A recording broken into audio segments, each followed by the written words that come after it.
In this class, we will discuss about the idealist approach in international relations. To understand the behavior of nations, to understand the causes of war or the causes of conflict among nations, various approaches have been developed to understand the international relations or all these concepts, their causes, their consequences, and all the approaches also suggest their view to tackle this problem or to avoid the war or to solve the conflict among nations. There are four approaches which are included in your syllabus also, and which are the famous approaches of international relation. Among these approaches, idealist approach, which we will discuss in this lecture, we are going to discuss. And second is the realist approach, which develop mainly in opposition to this idealist approach, which criticize the idealist approach, particularly by E.H. Carr, and later the main proponent of this realist approach was Hans J. Margento and Kenneth Watts. The third approach is systematic, the system approach. Martin Kaplan, the name of Martin Kaplan is attached with system approach. System approach first developed in sciences and then sociology and in political science. And Martin Kaplan apply this approach in international relations. And fourth approach is Marxist approach, which see the relations among nations as exploitation or exploiter. He observed that this approach, Marxist approach, observed that powerful nations exploit the poor nations, and this system and this practice should be changed. So these four approaches we will discuss in our syllabus. First of them, in today's class, we will discuss the idealism approach. What is idealism in international relation? Idealism is an ideology or an approach which believe in the goodness of human beings, moral values. It approach being actual the human beings is the mixture of goodness or badness, but this approach focus on the goodness of human beings and the emphasis on moral values, and it emphasizes on the cooperation and interdependence among nations. Although there are both things are exist between nations, cooperation and conflict, but this approach mainly focus on the cooperative natures, cooperations among nations, and emphasize on their interdependence, because this approach thinks that the increased interdependence decrease the possibility of war or decrease the possibility of conflict among nations.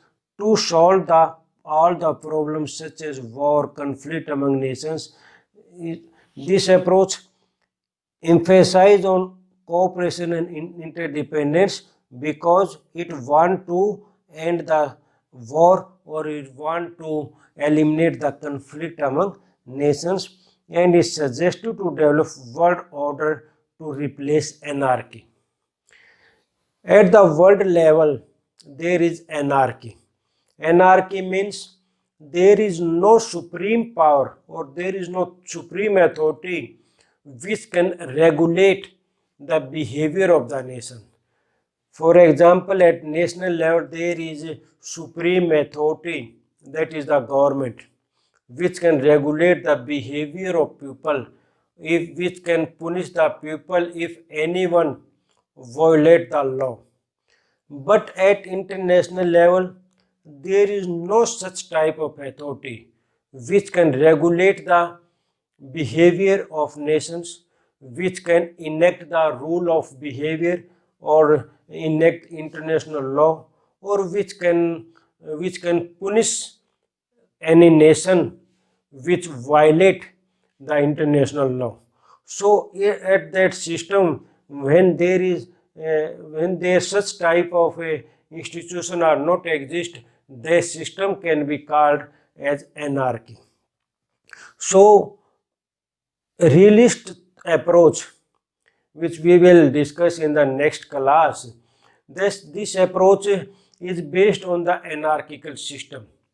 But this idealist approach want to replace this anarchy into a systematic approach, or it want to develop a higher authority or a regulated system which should be regulated through international organization or some type of international institution. So this idealism is focused on the cooperation interdependence. It want to solve the problem of war and conflict, or suggest a world order, such type of a system similar to at national level, if not equal. What is the aim of international? What is the end of idealism in international relation? The central aim of idealism is to achieve cooperation globally through a mutually beneficial international system that provide economic, social and political stability. The realist approach focus on the national interest, and it suggests the nations to improve or to increase their national power if they want to protect their national interest. But this approach focus on the peace and focus on the prosperity at a universal level. This approach want to achieve cooperation. This approach want to increase friendly relation among nations, or which is based on mutually beneficial, in which system that all the nations should be beneficiary and provide economic, social and political stability. This approach is focused on the peace and stability at world level. Rule and regulation should be followed, moral principles should be followed by the nations. So this is the basic aim of international idealism in international relation, to establish peace, seek peace at world level, provide economic, social and political stability. What emergence of idealism in international relation? Although in the political philosophy of Plato, an ancient Greek philosopher, we found the traces of roots of idealism in the ideas of many political philosophers, but at a approach to analysis the behavior, to analysis the international relation or the behavior of nations or international level conflict or issues, as approach is developed after the First World War, that is 1919. After the First World War, the victorious nations signed a treaty, which is the Versailles Treaty, the Treaty of Versailles. Through the Treaty of Versailles, an international organization was established, as we have discussed in the evolution of international organization in previous classes. In this class, the international organization, first international organization at a wide level, in which maximum nations from other country, from all over the part of the world were joined it. It was the League of Nations. So the founder of League of Nations mainly the main leader or Woodrow Wilson, the then Prime Minister of USA. Although USA could not join the League of Nations because Congress did not ratify the decision of the President, so America could not be the member of League of Nations, and it is also considered the main causes of failure of League of Nations also. But the leaders were very hopeful. When they formed the League of Nations, they were very hopeful that through the League of Nations, they can regulate the behavior of nations, they can they could bring the peace and stability at international level, they can stop the war between nations. But this organization could not be succeed. And after some time, with the rise of Hitler at international politics, or at in the Germany, he emerged as a leader of Germany, and he tried to and he started to attack on the other nations, and League of Nations could do nothing. So at that time, the idealism start to be filled. Although this approach continue, a major approach of international relations between 1990 to 1993, it means between the two world wars, World War First and World War Second. After the Second World War, this approach take a separate, take a different form, or it is similar approach developed, the liberal approach, which is exist today also, although in a new form, the new liberal approach.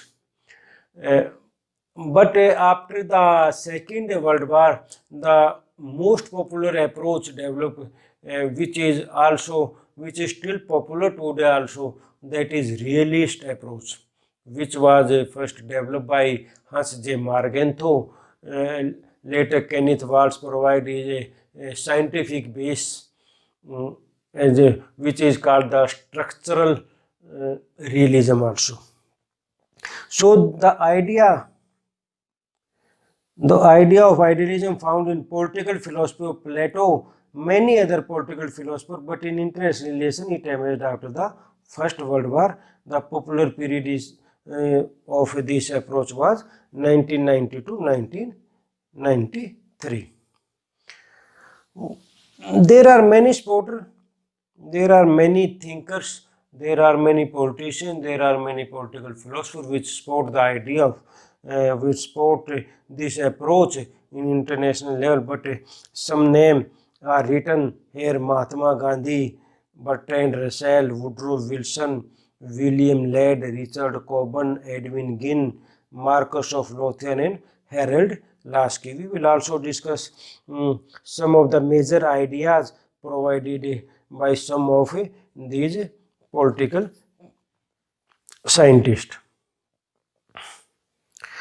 Now we will discuss the basic assumption of idealism, on which this approach is analysis of the international relation or international events.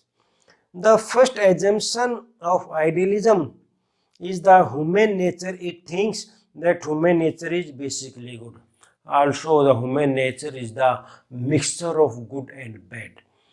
But some thinkers observe as it a good human being, it is a good human being, so a kindness nature of human, or altruistic nature of human, or helping nature of human, like Locke.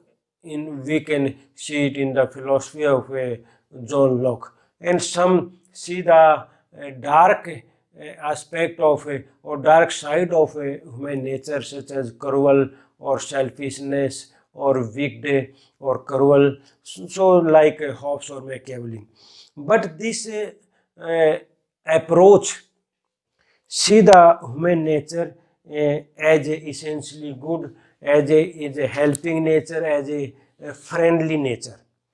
So this idealism is based on this basic assumption, because the leaders which take decision on the behalf of the nation or the behalf of the country at international level, they are also human beings. If their nature is good, so they will promote the friendly relation with other nation, not to ready for war or to resolve conflict through war. They will be helpful. They will help other nations. They want peace and stability at international level. Basic instinct of human nature is welfare of others. Human nature, as idealist, accept that human nature is not a selfish, but it also think welfare of others, because it see the welfare of itself also with the welfare of others. This is also the basic assumption of international relation. Bad behavior is because of evil institution and structural arrangement.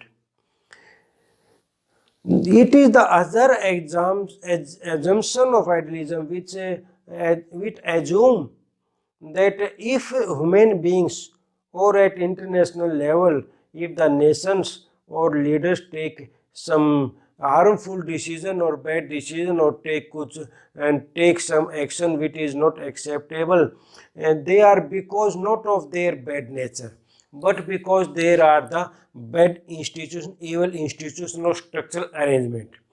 So we can improve the behavior of nations, or we can avoid, or we can eliminate the bad decision or bad behavior of nations at international level if through the improvement in the institution or structural arrangement at international level. War is the worst feature of international relation. War can be eliminated through institutional arrangement. So this approach says that war is not essential, although the realist approach suggests that, or their conclusion is that war cannot be eliminated. War will be continue because there is a always conflict among nations, and due to anarchical system, the conflict can be resolved. The last result of the conflict resolution is war. So war will be continued in anarchy system. But this approach consider that war is not essential, war can be eliminated, war can be wiped out in the international relation, or it can be eliminated is the worst feature because it is the cause of, or it is the responsible for the death of many peoples, or the destruction of property, or the loss of houses, or the many other problem war, which are the consequences of war at national or international level. So war is the worst feature of international relation, and it can be eliminated. It is not essential, it is not a perpetual. It can be eliminated through institutional arrangement. If we establish some international institution and provide them sufficient power to implement their decision and to regulate the behavior of nations, then war can be eliminated in international relations. It requires global efforts, but war cannot be eliminated only through national efforts, or other problems at international level cannot be eliminated only the efforts of some nations, but it requires the global efforts. It means all the nations should cooperate with each other to help each other, or to collective efforts or collective decision. Only through the collective efforts war can be, or other conflict can be eliminated, or conflict can be solved through peaceful manners. It also faith in reason, because idealism believe in the reason of human. Human is a rational animal, and his reason push him to develop the cooperative relation with other nations. Universal principle of morality, such as some moral principles are applicable in our society at the level of nations or at the level of region or the level of our family. We follow some moral principles. Without these principles, a society cannot exist or the family cannot exist. So some moral principle also should be applicable at the nations in the international level. They should follow this moral principle. This moral principle can be that conflict should be resolved through a peaceful manner. Don't interfere in the internal matter of other nation. Do not attack some weak nation. So these are the some moral principle, or should help other poor, should help the poor nation. These are the some moral principles which should be applied by the, which should be adopted or which should be followed by the nations in international behavior. No essential incompatibility between national and international. The nationality has become popular even today also, as we study in the evolution of international relation. The nation state emerged after the Peace of Westphalia in 1648. So nationality has become so popular or so strong feeling among people that they think that nationality and internationality cannot be live together. But this approach did not find any incompatibility between nationalism and internationalism. We can maintain both things simultaneously. Peace required for prosperity. This approach focus on the stability, focus on the prosperity of nations. It want to eliminate some social evils such as poverty, such as unemployment, such as illiterate. So this should be eliminated. And there should be the development of all the nations, or the development of all the society or all the people. So for this prosperity, this is the pre-requirement of the prosperity is the peace. If there is no peace in the international level, or the nations are involved in war, or there are the conflict among nations, then nations bought more weapons. They will be the part of armed race, because the security is the primary concern of every nation.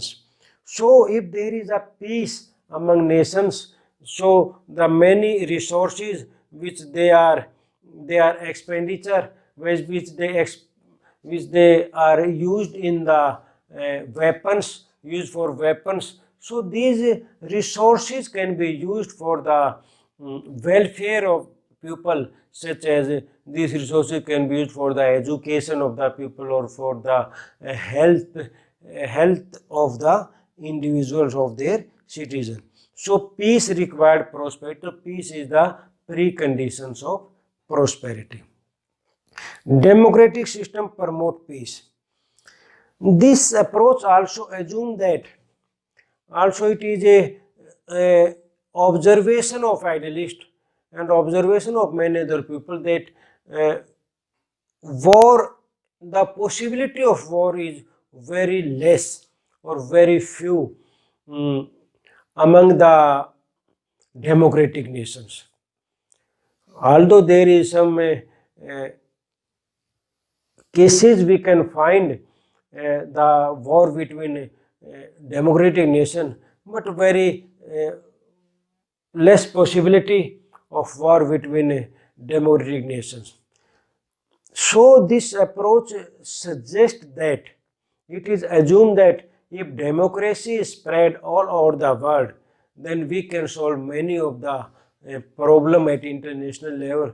Then we can increase the cooperation among nations, or we can eliminate war if all the country would become democratic or adopt the democratic form of government.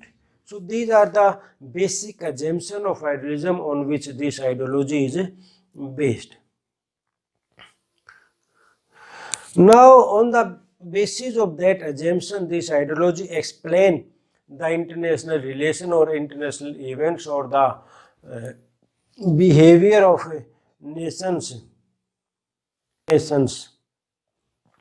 So this ideology, this approach, first is explains in the progressive reform through international institutions. This approach mainly focuses on the establishment of international institutions. In the absence of international institution, there are the many problems exist at international level, such as war, arms race, or conflict between nations. So this is because that of anarchy at international level. The nations are depend on their own national power, or there is no trust between the nations, or they are afraid of other nations, or they are very concerned about their territory or about their existence, because there is no supreme authority which can assure about their security. So first and foremost explanation of this and suggestion of this approach is that the main cause of many problems is the absence of international institution, and through establishment of international institution or an institution at international level which is possess so power, or which is such powerful that which can regulate the behavior among nations, or which can implement the decision at international level. The second is nations should act according to moral principle at international level. So there should be moral principle. There is a nation don't follow the moral principles, and this is also the cause of many problems, or this is the root of many problems, because nation don't respect the moral principles.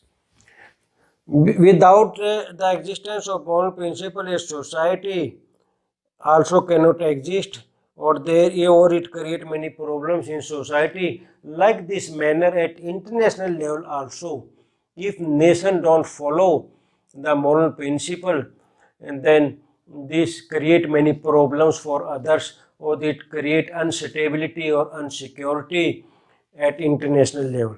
So second explanation or suggestion of this approach is that nations should act according to the moral principle in the international behavior. The third is attempt should be made to create supranational institution to replace competitive and war-prone system. It is like the first, it is led to first explanation that the system is anarchy. That is, there is anarchy. Anarchy means there is no supreme authority which is above the nation, because all the nations are sovereign nations. They are supreme themselves. They are not binding to the decision of any other organization of any other nation. And this approach observe the main cause of conflict or main cause of instability at the international level, or many problems at international level, because of there is no the system is anarchy. So they suggest that there should be a supranational institution which is above all the nations and which is so powerful that can regulate the behavior at international level. So this anarchy should be replaced with a world order or with a systematic manner.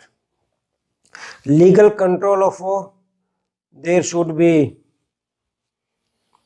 some principles, there should be some law, international law, which could regulate the war or which could stop the war between nations. Next is democratic peace theory. Democratic peace theory says that it is the observation of international idealist approach is that the democratic nation don't fight with each other. So if the democracy spread all over the world, all the nations adopted the democratic form of government, then we can resolve the many problems. War can be eliminated through the spread of a democratic system, because democratic government is binding with the opinion of the people, and people generally don't support war. They they want peace or they want to friendly relations. This is the pressure of public opinion, or government is under the pressure of public opinion in the democratic system. So democratic system should be adopted, and through the democratic system we can increase the cooperation or increase the friendly relation among nations. World federalism, Marcus Lothian or Edwin Ginn, there are many other political scientists also suggest the form of world federalism like the American model. They suggest that like in America, when 13 independent states form a federation and form a United States of America, like this manner, all the nations, all the countries of all over the world should form a federalism, and they should provide, and they should leave their some of their part of sovereignty and provide some authority to this federation. Economic interdependence. Many of the many of the follower of this approach also suggest the economic interdependence. They suggest that the trade between nations, import export, should be increased, because economic interdependence will come with this approach, develop friendly relation among nations, which bring close the society of different nations. So economic interdependence should be increased, and through the economic interdependence we can develop the cordial relation or the friendly relation among nations. Also, this economic interdependence, which is in the form of globalization, is applied today also. Some critics also criticize this approach. Yeah, it means the economic interdependence, because the economic interdependence among nations will develop the exploitation or exploited relationship among poor and rich nations, because the increased economic interdependence is harmful for the poor nations, or in the era of neo-colonialism, which is explained by Nkrumah or Samir Amin, Andre Gunter Frank, the dependency theory at international relations. They observe that the economic interdependence is very dangerous or very harmful for the poor nation. It works in the favor of powerful or rich nations. The other explanation or suggestion by idealist approach is legal constraint on nations' behavior is international relation. He suggests that there should be a international law, there should be international level, there should be some law should be enacted which can regulate the behavior of nations in international relation, or say put, or they put some principle which should be obligatory for all the nations to eliminate weapons such as global disarmament. This approach also considers the main cause of conflict or main cause of war between nations is the arms race, armament, or different types of arms such as nuclear weapons, biological weapons, chemical weapons, intercontinental missiles. There are so many types of sophisticated weapons have been developed by nations which are the weapons of mass destruction. So this is also the cause of conflict among nations. Some arms industry also create conflict intentionally to spread their trade of weapons. So this is the also a suggestion that there should be global disarmament.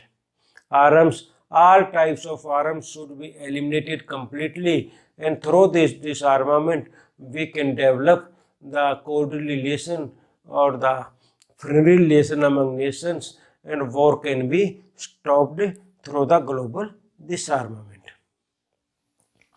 Now we can also see the some views of his supporters. Marcus of Lothian says that to bring peace and stability at international level, necessity of ceding certain aspect of sovereignty to higher authority. Without ceding some aspect of sovereignty, we cannot empower or we cannot establish a powerful international institution. And without the establishment of international institution, we cannot bring stability and peace at international level. We cannot regulate the behavior of a nation. We cannot stop the nation to attack other nations in the absence of international institution. And international institution cannot be powerful without shedding certain aspect of sovereignty to higher authority or that institution. It also suggests the federalism of a state. There should be a federal government at world level. Lynch also suggests that the 19th century was the national development and 20th century would be an international development. In the 19th century, the nationalism was very popular, but in the 20th century, we say that first League of Nations and then after the Second World War, United Nations became a very important international organization in which almost all the nations of the world are the member of that institution. Edwin Ginn argued for the International Supreme Court, International Executive, International Parliament, and he also argued for the International Police Force. Although there is also a court at international level which is called the International Court of Justice, International Court of Justice, but it is not so powerful. Its decisions are not binding. The case in court cannot be started with the approval of both parties, and its decision also not binding. So it is not so powerful. But Edwin Ginn argued for a powerful Supreme Court like at national level. For example, in our national Supreme Court, the decision of Supreme Courts are binding on all the members of the nations, and there is a powerful executive to implement the decision of the judiciary or the general Supreme Court. So this writer Edwin Ginn want to suggest or want to establish international Supreme Court, executive, parliament, or police force. Feeling of world citizens should be promoted like the national citizenship. We are attached with our countrymen or other citizens. So this feeling of nationalism should be expanded at international level also. We should develop the feeling among pupils about the fraternity with all human beings or fraternity with the people of other nation. It also suggests the establishment of world federalism like American model. Lewis and Eagleton also suggest that states ceded some aspect of its sovereignty to a higher authority without providing some or without leaving some part of their sovereignty. International institution cannot be working properly. Harold Lasky also suggests that power of the state must be limited by law. There should be a law at international level and this should be binding, and international institution can frame or implement such type of law. Angel also say that we have national sovereignty as God, nationalism as religion which should be abandoned, it should be changed. National sovereignty is very popular concept in today also, which developed after the Peace of Westphalia, but this should be abandoned. If we want to establish or we want to develop a world with peace and stability, then it is possible only through international institution, or international institution can work properly or can work effectively if nations leave some sovereignty and provide some authority to that international institution. Now there are also some criticism of international the idealist approach in international relation. First, all assumptions are wrong or partially correct. The basic assumption we have discussed in this class. This assumption that basis that human nature is a goodness, human nature or instinct or war can be eliminated, or state should surrender some of their sovereignty. These assumptions are not partially correct, because nations are not ready to surrender their surrender their sovereignty. They want to maintain in itself. For example, in today also, the United Nations is a international organization in which all the members are members of this institution, but nations maintain sovereignty with themselves. UNO have no power to implement their decision against the wishes of nations. It is imaginary, impracticable and utopian approach. As E.H. Carr criticized this approach, it avoids the reality of international relation. It live in the utopian. It live in the hypothetical views, have hypothetical views that this should be, there should be, but what is? It don't analyze what is the reality of the international relation, but is also suggest it should be there should be cooperation, there should be international institution, states should surrender their sovereignty, state should promote friendly relation. These all through this way we cannot analyze the reality of international relation, and this is the shortcomings of this approach, that it cannot predict the Second World War. It cannot develop the friendly relations among nations after the First World War, and it failed to stop World War because this approach gained popularity after First World War with the formation of League of Nations, but only after the 20 years of First War, the Second World War started, and before the Second World War, Germany also attacked war attack other nations also, and this approach could not analyze all the things very properly. So this approach was not this approach failed, particularly after the Second World War, or before the initiation or start of Second World War. So this is the idealist approach, basic assumption, its way of explanation is suggestion, and some of its criticism.